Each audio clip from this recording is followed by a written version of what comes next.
بلغنا رمضان. السلام علیکم ورحمۃ اللہ وبرکاتہ. سبحان اللہ وبحمدہ سبحان اللہ العظیم. اللہم فقہنا فی الدین رب یسر ولا تعسر وتمم بالخیر وبک نستعین. اللہم اجعل القرآن ربیع قلوبنا وجلاء صدورنا وذهاب همومنا وغمونا آمین یا رب العالمین. عزیز ساتھیو، آج ہم پارہ نمبر 5 کا آغاز کریں گے. پارے کے آغاز میں سورہ النساء ہے اور چوتھے پارے کے آخر میں ہم نے ان رشتوں کا ذکر کیا تھا جن سے نکاح کرنا حرام ہے. 5ویں پارے کے آغاز میں اللہ تعالیٰ نے نکاح کے لیے منتخب کی جانے والی عورتوں کے اوصاف کا ذکر کیا ہے کہ نہ ان میں برائی کی علت ہونی چاہیے اور نہ ان میں غیر مردوں سے خفیہ مراسم پیدا کرنے کی بری عادت ہونی چاہیے. اسی طرح انسان جب کسی عورت سے نکاح کا ارادہ کرے تو اس کو عورت کے اہل خانہ کی اجازت سے یہ کام کرنا چاہیے. اس کے بعد اللہ تعالیٰ نے مومنوں کو نصیحت کی ہے کہ ان کو باطل طریقے سے ایک دوسرے کا مال ہڑپ کرنے کی کوشش نہیں کرنی چاہیے.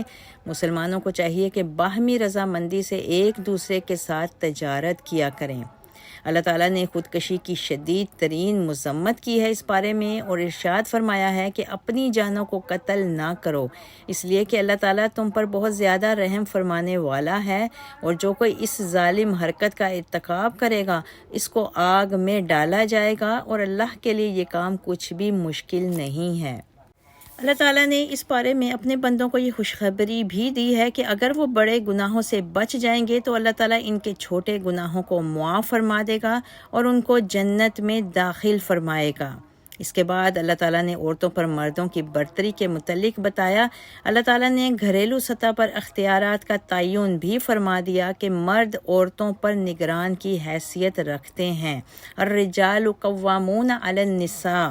قرآن مجید نے ہمیشہ مرد و زن کے باہمی حقوق کا ذکر کیا ہے، لیکن جب حتمی فیصلے کرنے کے اختیار کا ذکر کیا تو اللہ تعالیٰ نے مردوں کو عورتوں پر یک گنا فوقیت دی ہے.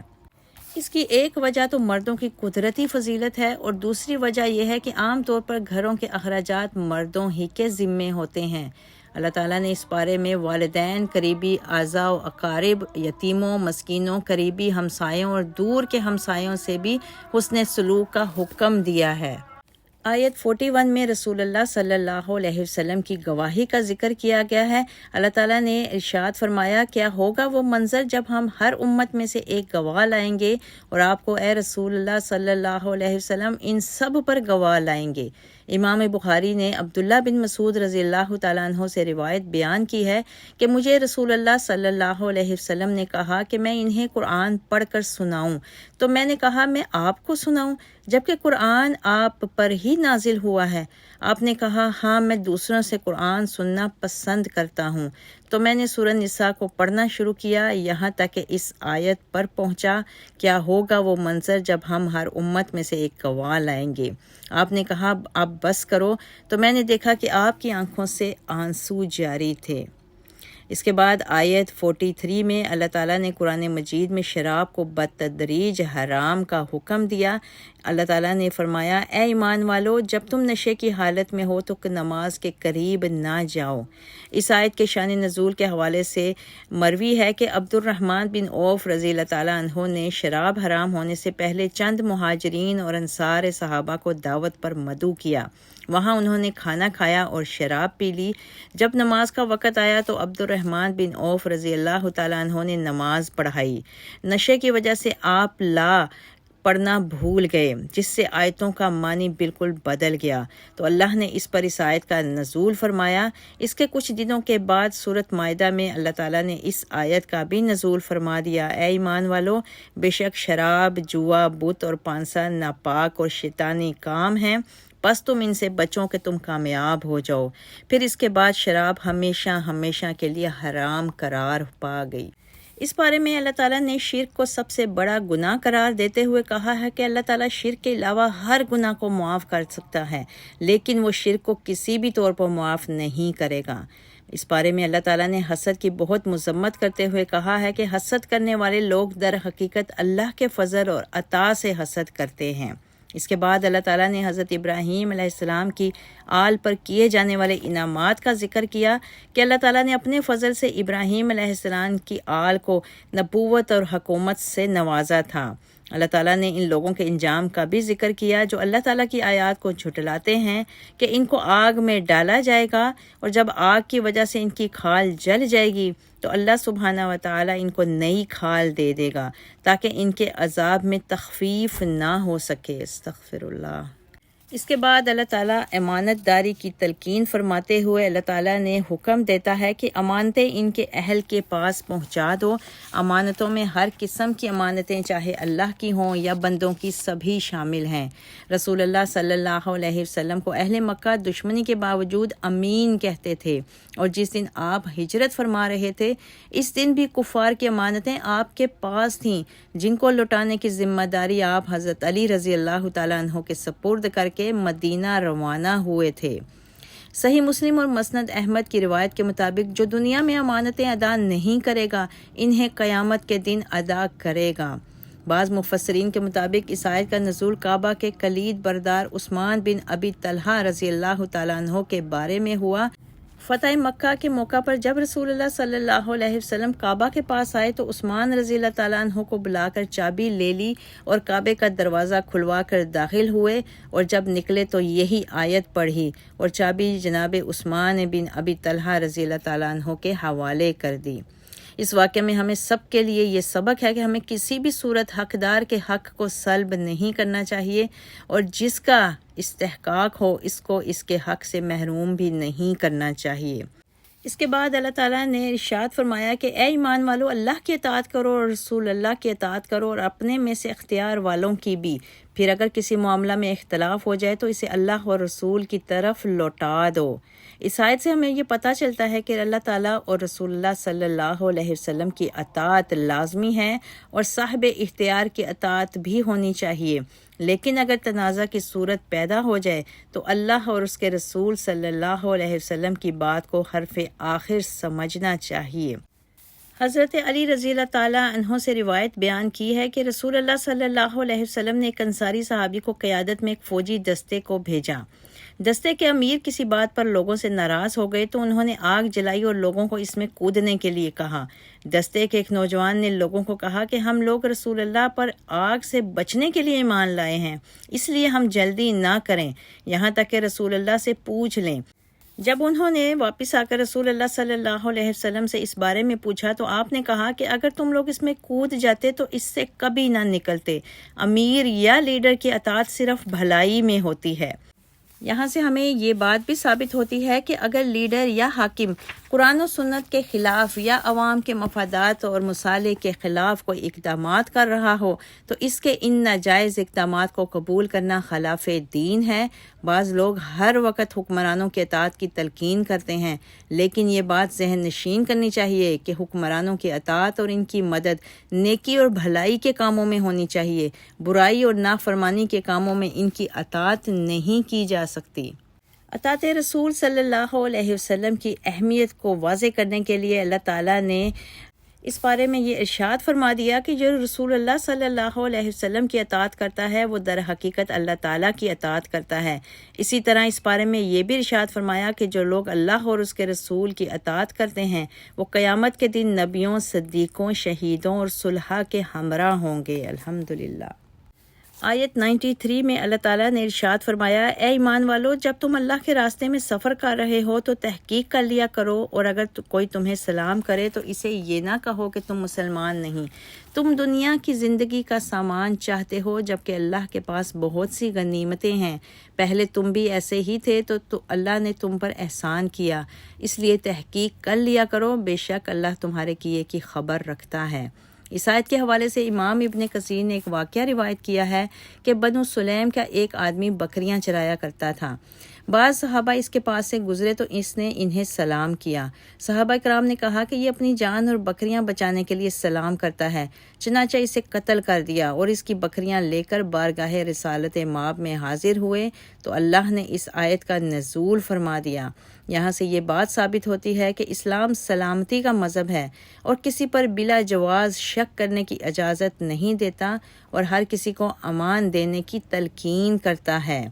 اس بارے میں اللہ تعالیٰ نے تحفے اور سلام کے جواب دینے کے آداب بھی بتائے ہیں کہ جب کوئی کسی کو سلام کہے اور یہ تحفہ دے تو ایسی صورت میں بہتر جواب اور بہتر تحفہ پلٹانا چاہیے، اور اگر ایسا کرنا ممکن نہ ہو تو ایسی صورت میں کم از کم اتنا جواب اور اتنا تحفہ ضرور دینا چاہیے جتنا وصول کیا گیا ہے۔ اللہ تعالیٰ نے دارالکفر میں رہنے والے مسلمانوں کا بھی اس بارے میں ذکر کیا ہے کہ ان کی یہ ذمہ داری ہے کہ وہ اپنے فرائض اور واجبات کو احسن انداز میں ادا کریں۔ اگر وہ ایسا نہ کر سکیں تو ان کو اس ملک سے ہجرت کر جانی چاہیے۔ اگر وہ ہمت اور استطاعت رکھنے کے باوجود ہجرت نہیں کرتے تو ان کو اللہ کی بارگاہ میں جواب دہ ہونا پڑے گا۔ تاہم ایسے لوگ اور عورتیں جو معذوری اور بڑھاپے کی وجہ سے ہجرت سے قاصر ہوں گے تو اللہ تعالیٰ ان سے مواخذہ نہیں کرے گا۔ اس کے بعد اللہ تعالیٰ نے نماز کی اہمیت بتائی۔ اللہ تعالیٰ نے نماز کی اہمیت کو اجاگر کرتے ہوئے کہا کہ نماز حالت جہاد میں بھی معاف نہیں ہے، تاہم جہاد اور سفر کے دوران میں نماز کو قصر کیا جا سکتا ہے۔ خوف اور جنگ کی حالت میں فوج کے ایک حصے کو اپنی پیشہ ورانہ ذمہ داریوں کو ادا کرنا چاہیے، جبکہ ایک حصے کو اللہ تعالیٰ کی بارگاہ میں نماز کو ادا کرنا چاہیے، اور جو ہی امن حاصل ہو جائے نماز کو بر وقت اور احسن انداز سے ادا کرنا چاہیے، اس لیے کہ اللہ تعالیٰ نے نماز کو مومنوں پر وقت مقرر پر ادا کرنا فرض کیا ہے۔ اس کے بعد مخالفین رسول صلی اللہ علیہ وسلم کا انجام بتایا گیا ہے۔ اللہ تعالیٰ نے رسول اللہ صلی اللہ علیہ وسلم کی مخالفت کرنے والوں کی بھی مذمت کی اور ارشاد فرمایا کہ جو کوئی ہدایت واضح ہو جانے کے بعد رسول اللہ کی مخالفت کرے گا، اللہ تعالیٰ اس کا رخ اس کی مرضی کے راستے کی طرف موڑ دیں گے اور اس کا ٹھکانہ جہنم کی آگ ہے جو بہت برا ٹھکانہ ہے۔ اس کے بعد اللہ تعالیٰ نے اس بارے میں بیویوں کے درمیان عدل کی تلقین کرتے ہوئے واضح کیا کہ انسان استطاعت کے باوجود مکمل عدل نہیں کر سکتا، لیکن کم از کم کسی ایک بیوی کی ذمہ داریوں سے مکمل لا تعلق نہیں ہو جانا چاہیے۔ اور اللہ تعالیٰ نے یہ بھی بتایا ہے کہ اگر شوہر ایک بیوی کی طرف زیادہ رغبت رکھے تو دوسری بیوی اگر سمجھوتا کرتی ہے تو وہ اعلیٰ ظرفی عمل کا مظاہرہ کرتی ہے۔ اس کے بعد اللہ تعالیٰ نے اہل ایمان کو بھی حق اور عدل کرنے کی تلقین کرتے ہوئے کہا ہے کہ کسی بھی صاحب ایمان کو عدل کا دامن ہاتھ سے نہیں چھوڑنا چاہیے، ہاں اس کی زد میں اس کی اپنی ذات یا اس کے والدین اور قریبی اعزاء و اقارب بھی کیوں نہ آ جائیں، اور اس کے علاوہ امیر اور غریب کی تفریق بھی نہیں کرنی چاہیے۔ آگے اللہ تعالیٰ نے منافقوں کے طرز عمل کا ذکر فرمایا کہ وہ جب کافروں کا پلہ بھاری دیکھتے ہیں تو کافروں کے ساتھ مل جاتے ہیں، اور جب مسلمانوں کا پلہ بھاری دیکھتے ہیں تو مسلمانوں کے ساتھ ہم آہنگ ہو جاتے ہیں۔ منافقوں کی کیفیت یہ ہوتی ہے کہ وہ اپنی دانست میں اللہ تعالیٰ کو دھوکہ دے رہے ہوتے ہیں، جبکہ اللہ تعالیٰ ان پر گہری نظر رکھے ہوئے ہوتا ہے۔ منافق جب نماز کے لیے کھڑے ہوتے ہیں تو انتہائی سستی اور بے پرواہی کے ساتھ کھڑے ہوتے ہیں اور اللہ کا ذکر انتہائی کم کرتے ہیں، اس لیے کہ ان کی توجہ نماز سے کہیں زیادہ دنیاوی معاملات پر ہوتی ہے۔ اللہ تعالیٰ اعلان فرما دیتے ہیں کہ بے شک منافقوں کو جہنم کے سب سے گہرے گڑھے میں پھینکا جائے گا اور کوئی ان کا مددگار نہیں ہوگا۔ تاہم جو سچے دل سے توبہ کرتے ہیں اور اپنی اصلاح کرتے ہیں اللہ تعالیٰ ان کو مومنوں میں شامل فرمائیں گے، اور مومنوں کو یقیناً بہت بڑا اجر ملنے والا ہے۔ پارے کے آخر میں اللہ تعالیٰ نے اپنی رحمت کے بارے میں اپنے بندوں کو بتایا ہے کہ اگر لوگ اللہ تعالیٰ کی ذات پر ایمان لے آئیں اور اس کی نعمتوں کا شکر ادا کریں تو اللہ تعالیٰ کو انہیں عذاب دینے کی کیا ضرورت ہے۔ اگر ہم اللہ تعالیٰ کے عذاب سے بچنا چاہتے ہیں تو ہمیں ایمان اور شکر گزاری کے راستے کو اختیار کرنا ہوگا۔ اللہ تعالیٰ ہمیں قرآن کو پڑھنے، سمجھنے اور اس پر عمل کرنے کی توفیق عطا فرمائے، آمین۔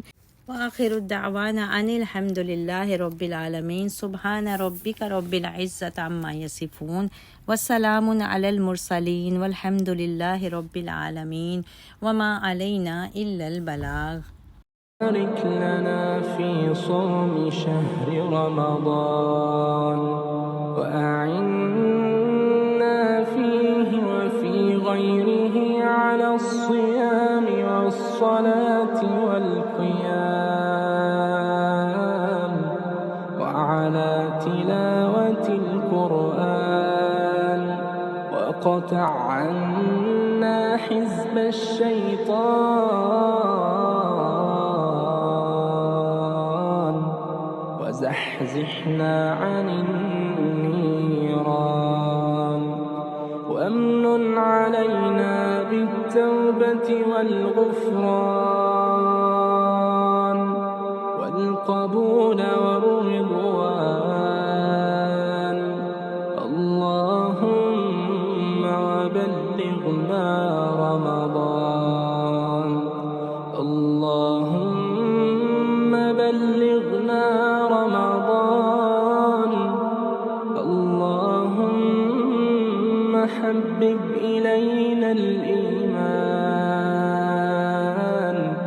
وزينه في قلوبنا، وكره إلينا الكفر والفسوق والعصيان. اللهم أسكننا الجنان، وزوجنا من الحور العين الحسان، وآتنا من كل فاكهة زوجان، في دارك دار السلام، بمنك وفضلك وجودك وكرمك وإحسان لطفك يا ذا الجلال والإكرام. اللهم وبلغنا رمضان، اللهم وبلغنا رمضان، وارزقنا صيامه، وارزقنا صيامه وقيامه وإتمامه وقبوله، وتوفنا مع الأبرار. اللهم وبلغنا رمضان، وبارك لنا فيما تبقى من شعبان، وارزقنا صيام رمضان. اللهم وارزقنا صيام رمضان، اللهم بلغنا رمضان أياما عديدة وأعواما مديدة. وصل اللهم وسلم وبارك على سيدنا محمد وعلى آله وصحبه وسلم.